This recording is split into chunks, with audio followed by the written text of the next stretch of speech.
In one of my previous posts, I mentioned that I had gone away on my solo retreat. You see, once a year, I like to get away and reflect, and especially every couple years, like to get away in the woods by myself and reflect. Getting some fresh air, walk in the woods, and really reflecting every time I go for a hike, like on one single question. This question's hike was, why am I doing what I'm doing?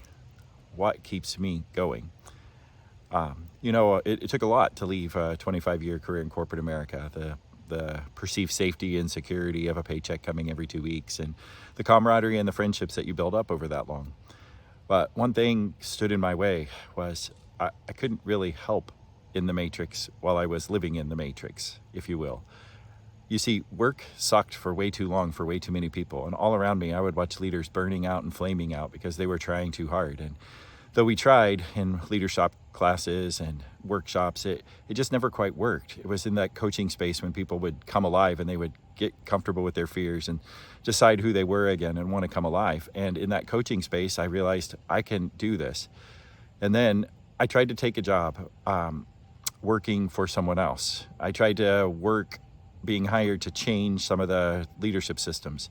And in those leadership systems, there are ways to go about innovating them. Some consulting companies will come in and sell agile frameworks and help people implement it. And what my role was to help the leaders adopt a different way of working. And what I realized through that was there's so much identity wrapped up in how they chose to lead that it's very scary for them to choose to lead differently. And so no amount of transformation that they wanted to put in place was actually going to out-transform their leadership.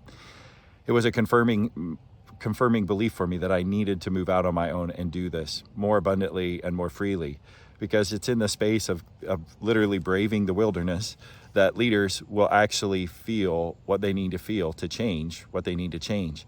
And what compels me is then work sucks for so many people. I just want to break them free.